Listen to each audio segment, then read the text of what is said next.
Well, hello, folks, and welcome. Welcome to the Sustainable Service Delivery Through Sound Asset Management Practices workshop. So this workshop is designed for elected officials and hopefully to listen to this presentation with your senior management team as well. So you can engage in some dialogue about what you've learned today. It's really a high-level asset management 101. So I'm going to cover things like, what is asset management? Why does it matter? What is your role as an elected official? How do you engage with the staff when it comes to asset management? And then, of course, there'll be a call to action at the end. I'm so pleased that you're here. My name is Christina Benty, and I've been working with the team at Asset Management BC and UBCM to deliver these awareness building workshops across the province. And there's been a number of initiatives that have been rolling out across the province when it comes to building awareness and building capacity around asset management. And so I'm pleased to be part of the team. And probably why I was brought on board is I'm a bit of an asset management evangelist. I love talking about asset management, but I'm also a former politician. In other words, I understand the complexities of political life and some of the challenges that you as an elected official face. I want to thank FCM and the Government of Canada for funding this program and for allowing us to deliver this program across BC. So bring your intellectual curiosity and join the conversation. I hope that this presentation not only builds your knowledge, but also stimulates some questions around how do you deepen your own practices and your ways of thinking around asset management. So I'm sure you've heard the term asset management thrown around the council table or the boardroom. And my intention today is really to demystify and decontaminate it. Because oftentimes, particularly when it comes to elected officials, they hear the word asset management and they think, oh, well, that's staff's job. Their job is to manage the assets. And my intention today is to help you see asset management as not a plan or a thing that the organization does, but that it's actually a way of thinking. It is a lens through which all decisions ought to be made. It's a philosophical lens that leads to sustainable service delivery. And here's what I really want you to take away, and that is that adopting an asset management mindset helps you to become a good ancestor, a good decision maker. Asset management helps you face your service delivery challenges and your infrastructure sustainability. It helps you to face those challenges head on. Because here's the thing, if you build it, then you have a moral obligation to operate it, maintain it, and replace it. And that moral obligation is the role of elected officials in terms of their ways of thinking. So asset management helps you to be a good decision maker for your community. So I'd love to be with you in person to have this conversation, and I'd be super curious about what you wanted to dig into. So, and because we can't have this conversation in person, what I'm going to encourage you to do is to pause the video and to write down a few things that you're curious about. And particularly if you're doing this in a group session, go around the room and talk about what do you want to dig into? What would you like to learn more of? And what keeps you up at night when it comes to sustainable service delivery? And if you're an elected official, make sure that your senior management team is answering that question, because that's going to tell you a lot about where the organization is at. So pause if you can, you're in a group, pause, write down some of the areas that you're curious about, and share those thoughts around the table. All right, I hope that conversation went well. So now we're going to dig into what is asset management. And my intention here is to simplify a complex issue without reducing its complexity. Because we're all asset managers, right? If you think about your personal life, you own a number of assets that provide services. So maybe you own a home, a bike, a coffee maker, a toaster. All of those are assets that provide a service. And as adults, we are both users of assets and we have a stewardship responsibility towards those assets. So, for example, if you go out and buy a $75,000 truck and you can't feed your family, well, that's poor stewardship and it's unsustainable service levels. So, as an elected official, you're also a user, but you have the added responsibility of having stewardship over the services and the assets that your organization provides. So most of your services require assets, and this comes back to the concept that if you build it, then you have an obligation to look after it, to operate it, maintain it, and replace it. And so asset management really it's common sense principles. So I guess it begs the question, what gets in the way? And here's a couple things that have gotten in the way, and that is time and age. Some of these assets that you are now responsible for, well, they were built so long ago that most people forget about them, right? Also, standards have changed. So the legislation has changed significantly. Industry standards have changed, engineering standards, safety requirements have all changed so much. And also community expectations have changed. In a very short period of time, community expectations have increased significantly. And so it's created this perfect storm because one of the things that we have failed to do is to fully account for the cost of those assets. The assets are timed out and tapped out, they're in poor condition. And this perfect storm falls on our current elected officials. That means you. So your job is to turn the tide of underinvestment and short-term thinking, stop kicking the can further down the road, and to really make decisions that make you a good ancestor. You'll be hearing me say that quite often.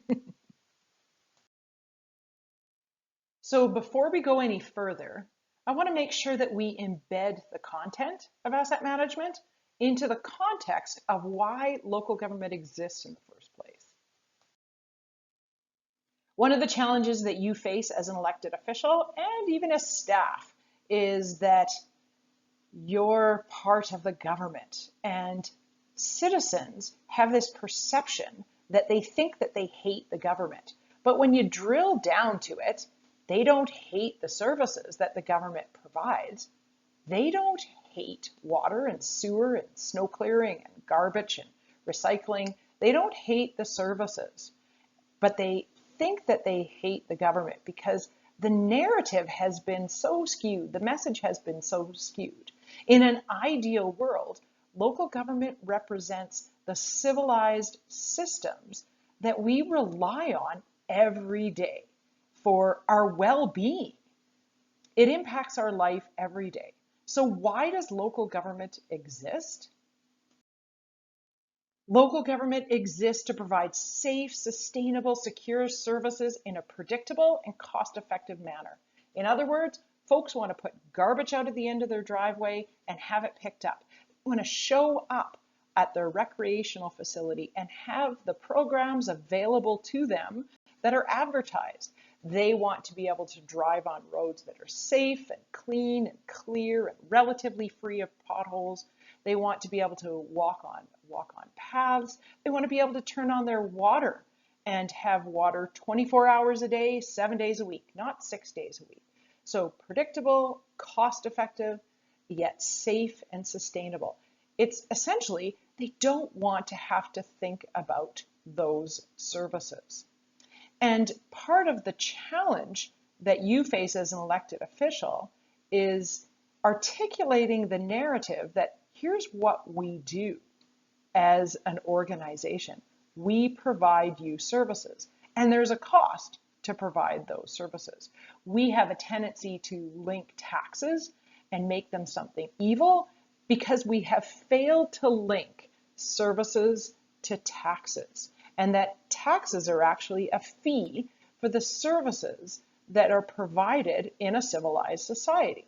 So changing the narrative is actually a really key role for elected officials.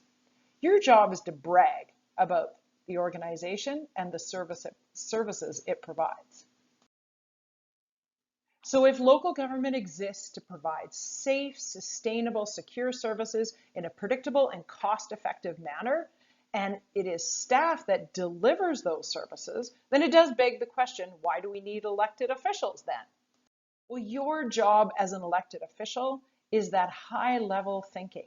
So your job is stewardship and governance over the organization that provides those services.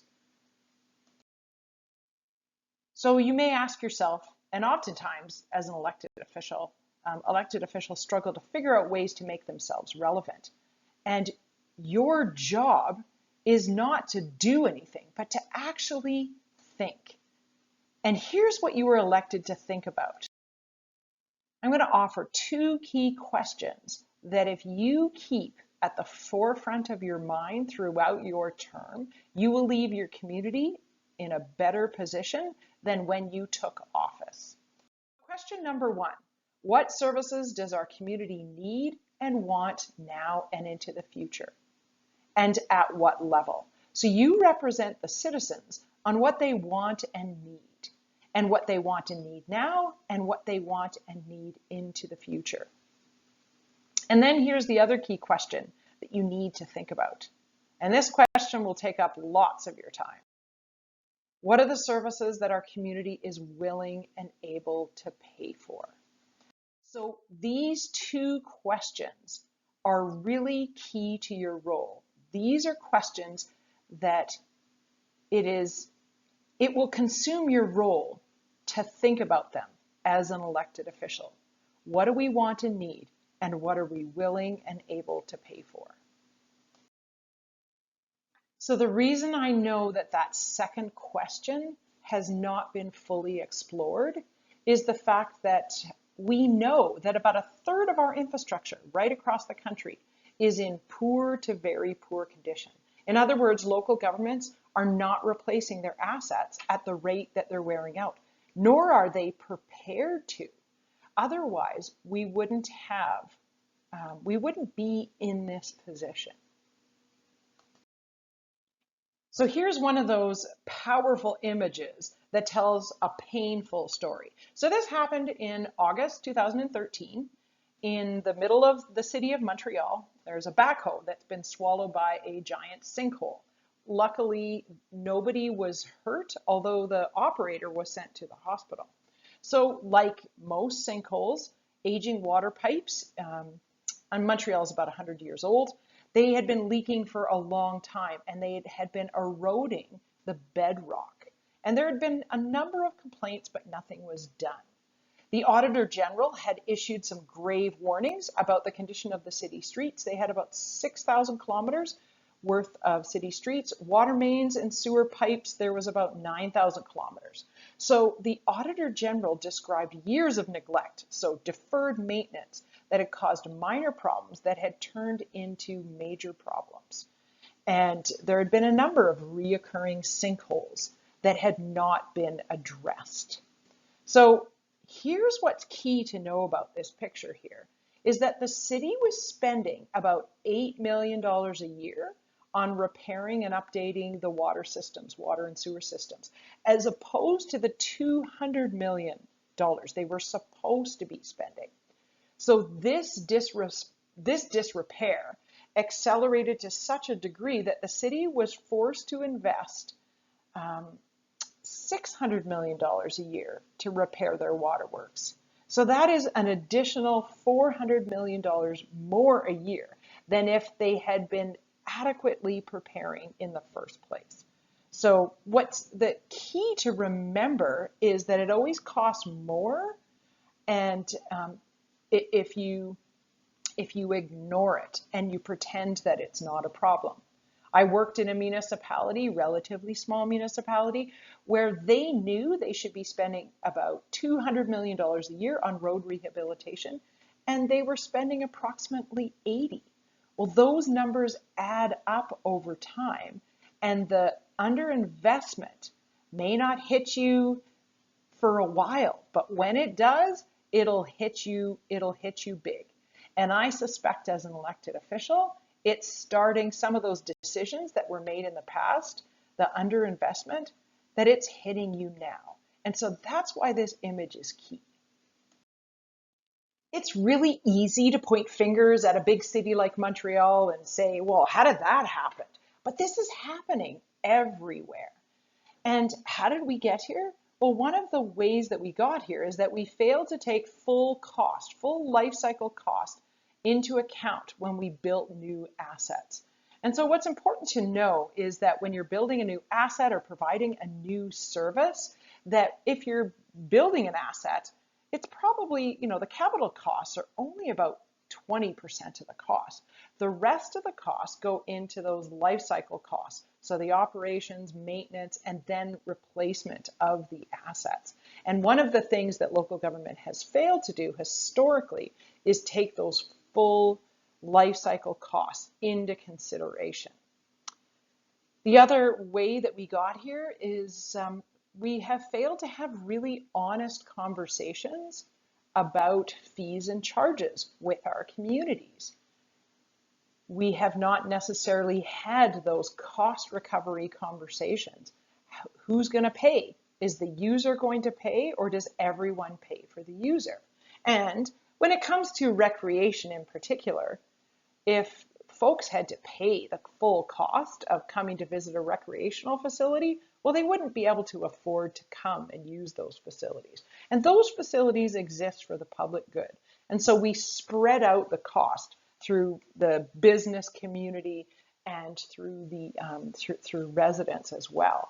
However, it's really important that you have a cost recovery conversation. How much should we be recovering from fees and charges, and how much should be how much should be taxed for? The other reason that we got into this situation is that historically, local governments have not had to account for tangible capital assets until 2009, when the public sector accounting standards changed. And so it changed the conversation, and it elevated asset management to the conversation that it is today. So as you can see from the chart in this slide, it actually saves you money to be proactive rather than reactive. However, most local governments that I have worked with and worked in, they are more reactive. So here's a question that you as elected officials can engage your staff with, and ask them, how much time is spent on reactive maintenance and how much time is spent on proactive maintenance? Most local governments that I've worked with have indicated that about 80 to 85% of their work is in reactive maintenance. So as you can see, it costs you more in the long term, and it can create a risk for services. It can be it causes service disruption when you're more reactive than proactive, and it doesn't provide those safe, sustainable, secure services that your residents want. So how did we get here? How did we get to the point where a third of our infrastructure is in poor to very poor condition? Not only that short-term thinking that we have collectively engaged in, not only being reactive rather than proactive, but here I think is the key challenge that you face as an elected official, is collectively we have failed to link services to cost to provide. As I indicated earlier, the narrative around taxes is that taxes are bad, because people haven't really thought about the fact that taxes actually pay for water and sewer and roads and recreation facilities and trails and signage and beautification and parks and all the things that make our community really beautiful and engaging and places where people want to be. However, we just take it for granted that it's going to be there, and we have failed to link the cost to provide those services with the service themselves. And so part of your job as an elected official is really to be on the offensive rather than the defensive when it comes to taxes, and to constantly change the narrative, constantly engage in a dialogue with your community around services, service levels, and the cost to provide. So remember those two questions that I said that you need to think about? What does our community want and need now and into the future? And at what level, what services do they want and need? And secondly, what are they willing and able to pay for? Well, here's the third question that you need to think about. And that is, are we spending too much or too little on the infrastructure that provides those services? So looking at your broad range of services that your municipality, your local government provides, and determining, are we spending enough? Are we spending too much? Are we focused on areas that we shouldn't be? Or are we spending, are we saving enough to ensure that when an asset fails, that we have enough money to replace it? So that's the third question that is really key for you to engage with your staff on. So now we're going to really get into the nuts and bolts of what asset management is.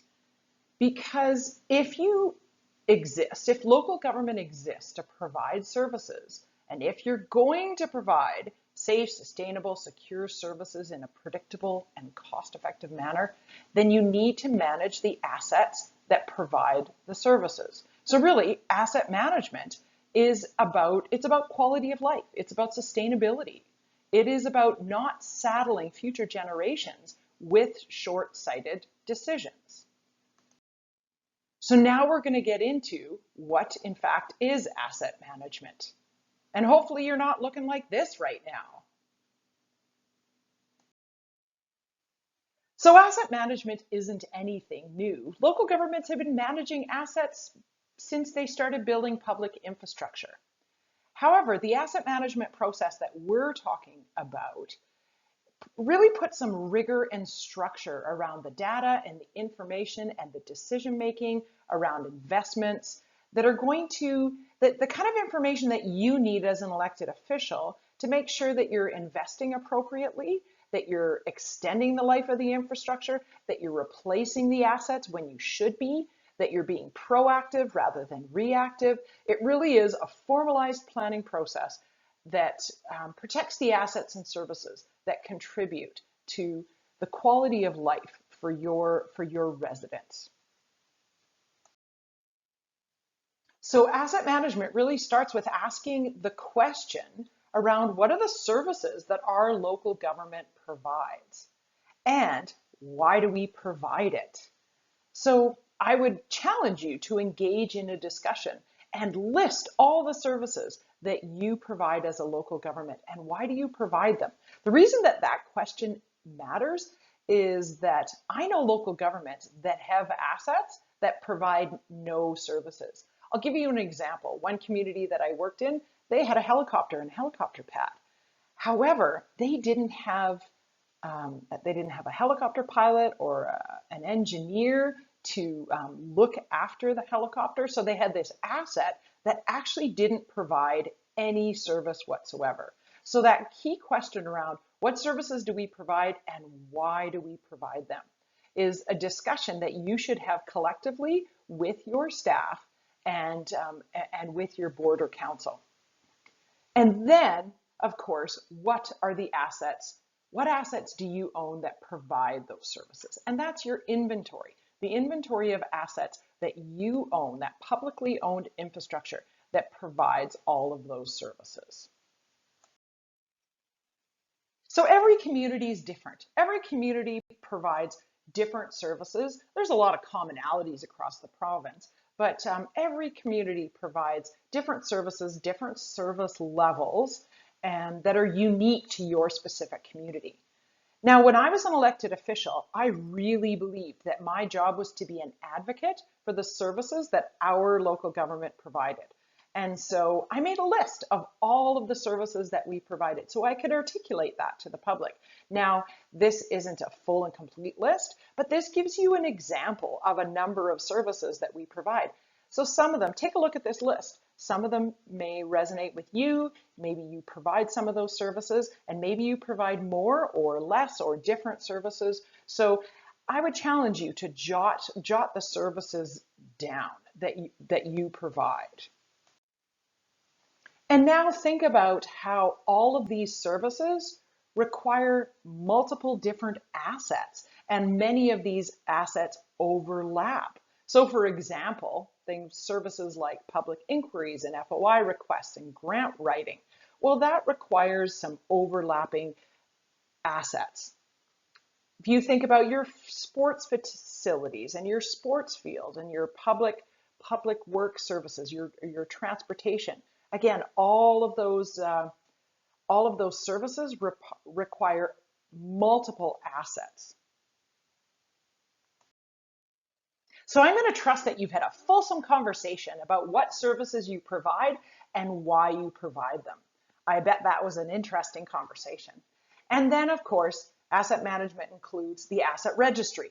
What are the assets that you own, and where are they located? So all of those assets should be mapped out. And if they're not, here's the key thing. So engaging as an elected official, engaging with your staff and saying, do we have an up-to-date asset registry? And if you don't, please don't start blaming and shaming and finger pointing. Every community is at a different stage when it comes to asset management. And what's key is that you're moving up along the maturity continuum. So asking your staff, where are we at with the asset registry? And where are we at with the condition assessments? And what are the resources that you need to get into a position of confidence with the information? Because of course, the next question is, once you've got your asset registry done, is what condition are the assets in and what is their remaining life? And you may not have condition assessments for all of your assets, all of your buildings and facilities, but do you have condition assessments for all of your assets related to your core services? So for example, your water and sewer, all of the assets that are required to provide water and sewer, and do you have condition assessments for those assets? So again, this is not about blaming or shaming or finger pointing. This is actually about getting into a position so that you know where you're at. Because if you don't know where you're at, then you don't know where you're going. So the next step is also defining your levels of service. What are the current levels of service that an asset is providing? And then what's the desired level of service? You may have assets that can be repurposed and you can provide different services, or you can provide enhanced services with your assets. So having a conversation about what's the current level of service and making sure that you have a definition around that, and then investigating collectively what's the desired level of service for this particular asset.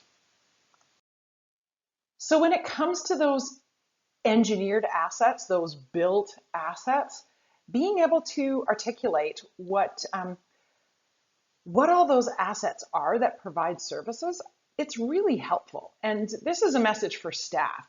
This information is very helpful to give to elected officials because it helps them understand it. It expands their view when it comes to understanding all of the assets that are required. And this can be done in a really simple format, right? Being able to list, say, the kilometer of roads that you have to look after, how many garbage cans you have to look after, so that you can make some comparisons as well as your community grows and expands and as you provide different levels of service. This matters when it comes to talking about staffing levels. So for example, if 10 years ago your community only had 10 garbage cans hanging around the community, well, that's a different level of service than saying having 50 garbage cans now around the community that are bear proof, that all need to be maintained and looked after. It's recognizing that there's different levels of service, and as a result, there's different staffing levels that are required to provide that service. Even having a good understanding around, say, the number of kilometers of trails and sidewalks, and what's the service level that needs to be provided for each of these services. So a simple mapping out of the built asset inventory is very helpful for elected officials when they are articulating service levels and tax increases and cost to provide service to residents. So this is a great example of a community, less than 1,000 people, but they listed out, the staff listed out all of the assets that provide the different services in their community. And what it did is it really helped educate the elected officials so that they could articulate why they were having to invest in certain assets. So they did their asset inventory, and it gave that full picture of all the assets that are required to provide different services. So something like this is very, very helpful for elected officials. So I challenge you to do this in your local government and then share this with the public so they have a better understanding. Again, what this combats is the whole narrative around taxes and the whole notion that, well, what do I get for my tax dollars anyway? Because when you look at the list of all of the services and the assets, it puts everything in perspective. And again, it allows you to be on the offensive rather than the defensive when it comes to investing in assets and services. And it helps you have a conversation around, well, what are the services that our community wants and needs now and into the future? And what are they willing and able to pay for? So we've talked about built assets and engineered assets, but we can't leave out natural assets. Natural assets are cost-effective and resilient, and they require much less maintenance than engineered assets. They're also adaptable to climate change. So the types of services that natural assets can provide include erosion control, air purification, drinking water.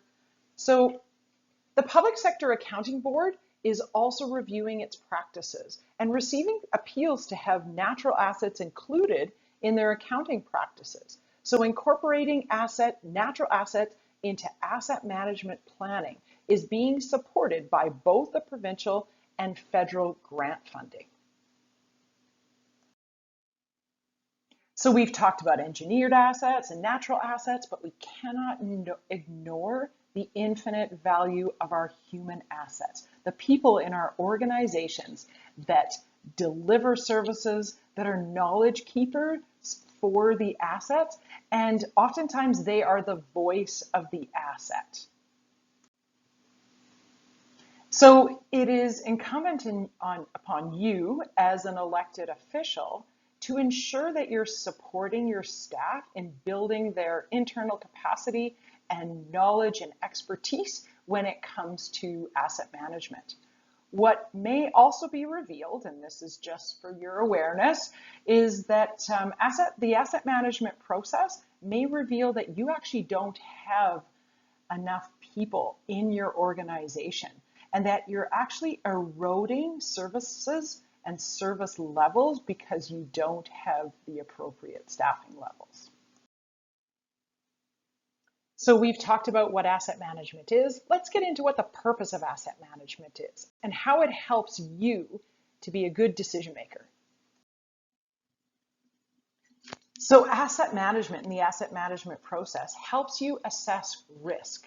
What services are at risk What are the assets that need to be invested in? So questions like, what's the likelihood of failure or service disruption? And then what's the consequence of failure or service disruption? So there's very different consequences when it comes to the failure of, say, a snowplow versus a water main break. So looking at all of your assets and services as you determine condition and condition assessments, that gives you the information to start looking at what are the risks and what needs to be prioritized.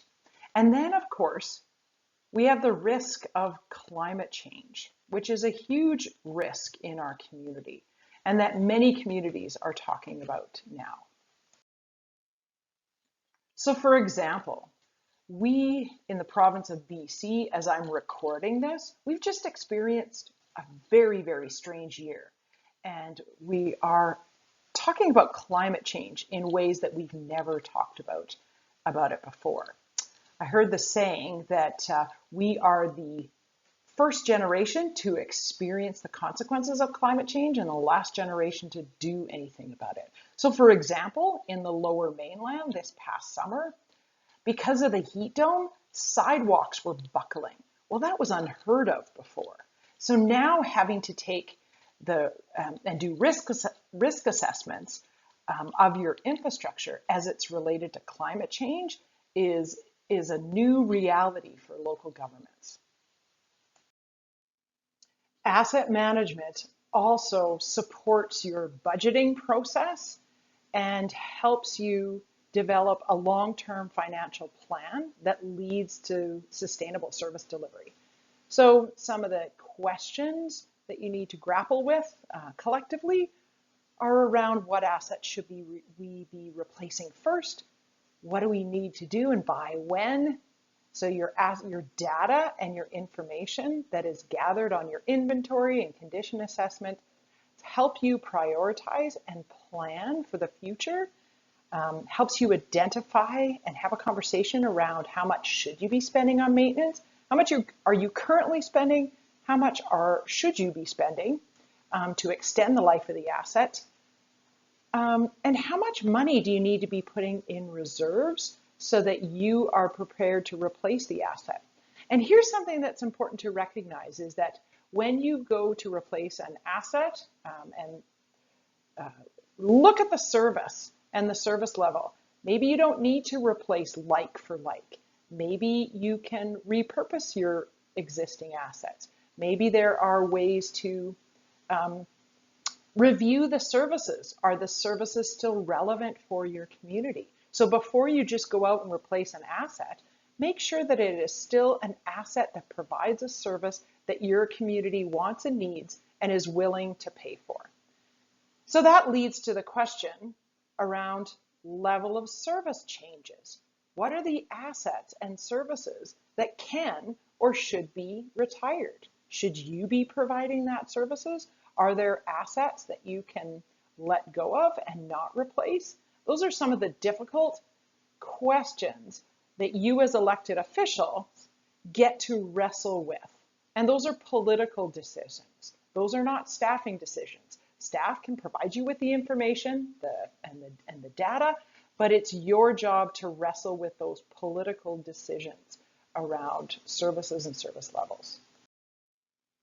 So the purpose of asset management is really to help you determine what are the services that you can or are currently providing. What are the resources, what are the assets and human resources that you need to provide those services? What are the risks involved in providing those services? Where do you need to invest your dollars? And then where are you going to target your limited funds, your limited financial and human resources to ensure that you are delivering services sustainably? So as you consider the questions on this slide, you can see that they're pretty simple questions. But here's the thing, don't confuse simple with easy. These are big questions And these are questions of a political nature. So they belong in the political realm. It comes back to what are the services our community wants and needs now and into the future, and at what level, and what are they willing and able to pay for? One of the things that I really think is that the future leaders, one of the key core competencies that are going to be required, the key competency I think is going to be bravery and courage, the willingness to have these difficult conversations. Because if you have endless resources, then you don't need to worry. You can provide all the services that you want and at the highest level and everybody's happy. However, you have limited resources, and your job as a politician is to determine where you're going to target these limited resources. Can you continue to provide services at the same level? Is it sustainable over the long term? How are you working towards sustainability? So again, take a look at these very, very easy or very simple questions, which are not easy, and then be willing to have those brave, bold conversations about how you're going to make sustainable decisions for your community. As I said earlier, local governments always had to manage assets. And the asset management process puts some structure around your decision making, puts some structure around the information, and provides you with a process. So asset management really allows you to plan for the future, plan for tomorrow. So I know I'm driving the point home and saying the same thing over and over again, but really these are key questions to wrestle with. Are you going to be reactive or planned? Are you going to retain your existing services and maximize their asset life cycles, or are you going to ignore and react to them? Those are both intentional decisions. They're very deliberate, and you get to make them as politicians. So let's address again financial planning and budgeting. Here's the thing with budgeting. Level of service should determine the cost, not the other way around. Budget conversations need to be focused on what are the services we provide, what level do we provide that service, and what does it cost to provide that level of service. So your asset management process should help you define what your levels of service are and what it costs to provide that level of service. Once you've defined that level of service and what it costs to provide, then as elected officials, you can determine, are we going to increase the level of service? And what are the budget implications of that? Are we going to decrease the level of service? What are the budget implications of that? And are we going to maintain status quo? What are the budget implications for that? Because year to year, you're going to see incremental cost increases in energy and material costs, wages. So even your status quo budget means that you're going up. And oftentimes, elected officials engage in conversations around tolerable tax increases without connecting the dots between service levels, and cost to provide. That's where your conversation should start. Because if you determined that you're going to reduce your budget, then you're going to, unwittingly or not, reduce your levels of service. So local governments that where the budget is focused on a tolerable tax increase, that's not mature governing practices. Of course, you have to take into consideration what is going to be tolerable in your community, but that includes what service levels are going to be tolerable. And this comes back to the key question: what does your community want, and what are they willing and able to pay for? So that's the financial conversation that you ought to be having, and that's mature financial planning. Part of the key responsibility for elected officials is to determine service levels. So when it comes to the technical levels of service around water and sewer provision, there's a legislative environment that dictates the level of service and generally dictates the cost to provide. But there's a number of non-technical levels of service where you as elected officials do have some influence and should be engaging in a conversation on. So things like the type and frequency of public transit, the hours of operation of your recreational facilities, and the user fees. So who pays? Does the user pay or does everyone pay for the user? The condition of your parks and your trails, the frequency of your waste and recycling and curbside pickup or landfill hours, the availability of animal control services. So that's just a few examples where you have influence over the levels of service. And this comes back to having a clear understanding of what are the services we provide and at what level, and then what does it cost to provide those services. So one of the things you may have to determine is that you may have to right size your service. Are you over-serving your community? I've certainly worked in communities where they have attempted to over-serve their community, especially in small communities where they try to be all things to all people, and they have very limited resources. So knowing as elected officials, you have a huge influence over your determining your levels of service is really, really key. So once again, you've got a couple of really, really simple questions. Is this level of service request sustainable? And is the public willing to pay? But as you know from your experience so far as an elected official, this may be a simple question, but it isn't easy. And this is what makes your job fun and interesting, is you get to wrestle with those complex conversations around sustainability and long-term thinking and willingness to pay. And articulating to the public, if you don't want to pay more, what are you actually willing to give up? So speaking of those brave, bold conversations that need to take place, here's a question that can stimulate one of those conversations. So making sure that elected officials and staff are having the conversation and that it's safe for them to tell you the truth. Take some time to grapple with this question. Are our current levels of service achievable in the long term, given our current level of funding? And then instead of arguing whether it's the case, sit and listen. That allows your brain to problem solve and get creative and determine, okay, what are the micro steps that we can take as a community that can move us towards long-term sustainability?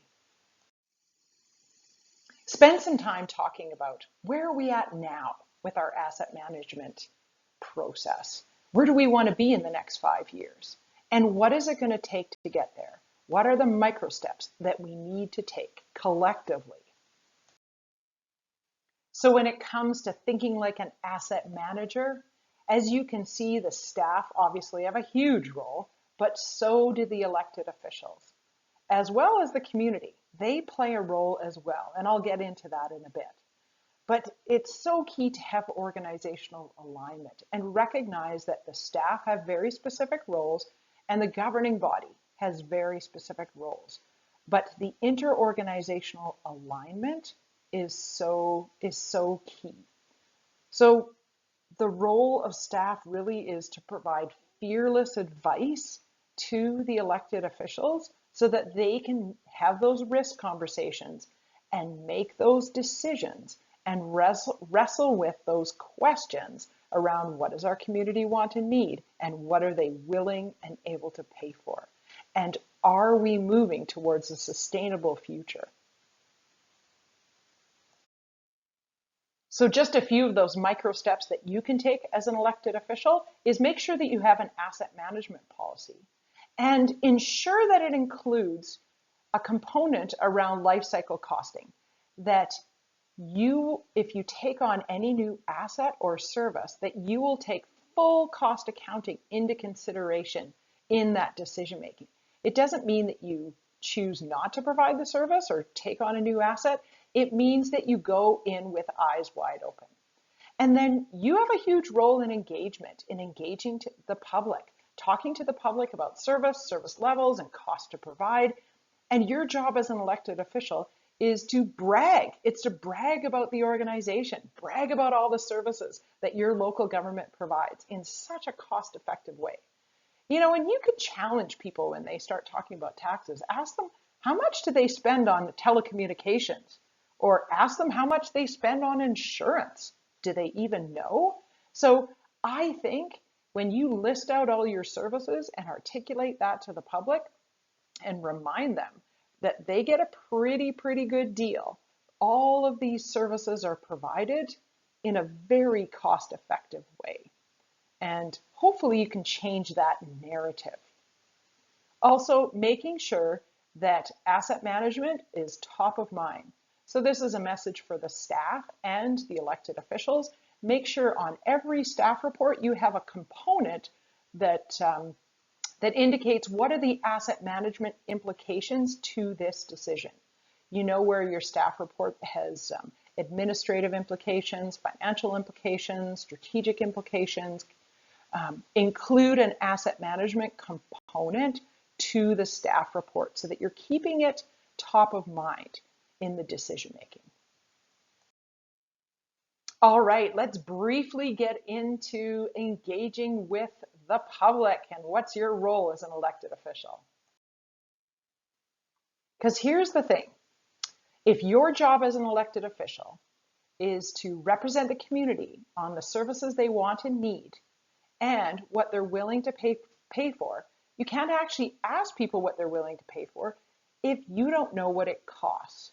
And so the asset management process allows you to have a full understanding of what those cost implications, so you can articulate to the public, here's the service and here's what it costs to provide this service.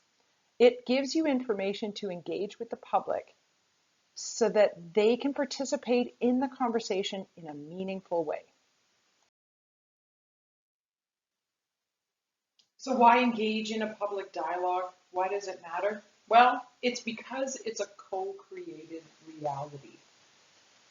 Citizens have demanded services, and as a result, local government has grown and adapted and provide the services that citizens have requested.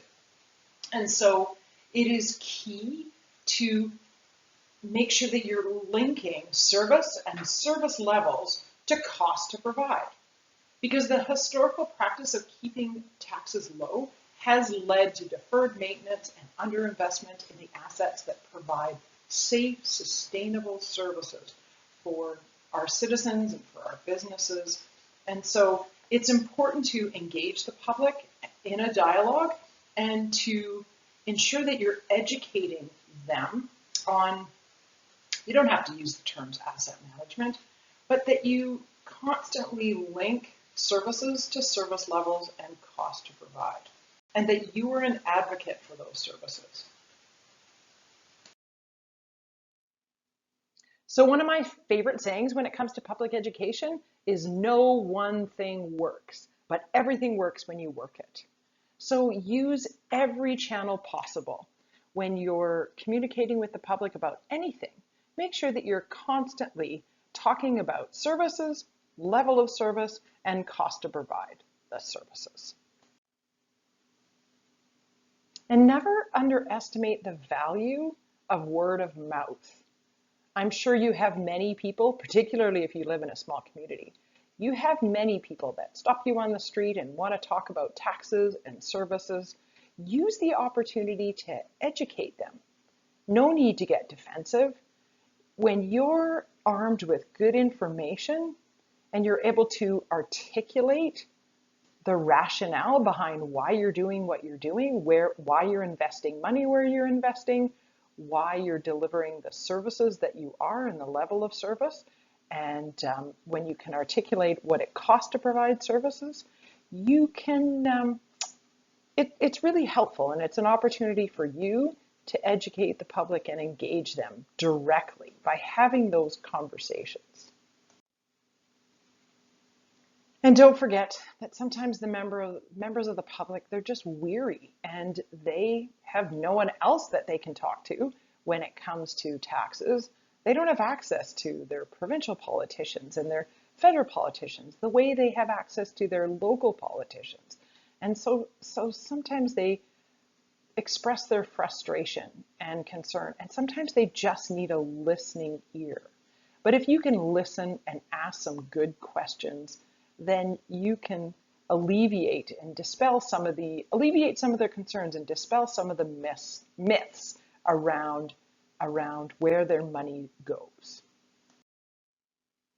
And also remember, you're not alone. Asset Management BC is here for you.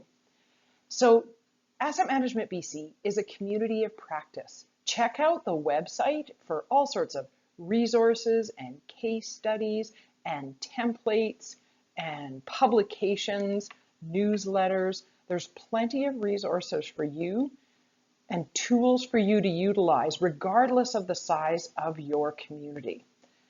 As well, Asset Management BC is a leader across the country, and we're very proud of the work that Asset Management BC has done. So check out our website and follow us on social. #OurAssetsMatter.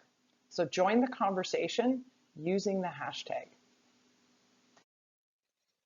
So I trust that you've enjoyed this brief introduction to what asset management is, and that you see a little bit clearer what your role is as an elected official in the process. So I have 4 key takeaways that I want to leave you with. Number 1, keep asset management and sustainable service delivery on the radar. Talk about it. Make sure that it is part of your board meetings and council meetings, that it's on the agenda, and that you use the language all the time. So you're keeping it on the radar. Number 2, use service and service level language when you're talking about your budget and when you're developing your budget and your long-term financial plan. Number 3, commit to having honest conversations about the empirical evidence. Develop a culture where it is safe to tell the truth and to wrestle with complex information. And number 4, take the time to communicate with your residents about the true cost to provide services. The reality is that you can't do everything. So be honest about how you are targeting your limited resources and why. I want to wish you all the best on your learning journey, and I want to encourage you to continue the conversation. Here are some more questions that you can dig in with your board or your council and your staff. So use these questions as a launching point to have a conversation about how sustainable are you and how do you use asset management to be a good ancestor. So best of luck to you. Thank you for joining me. And remember, we are here for you.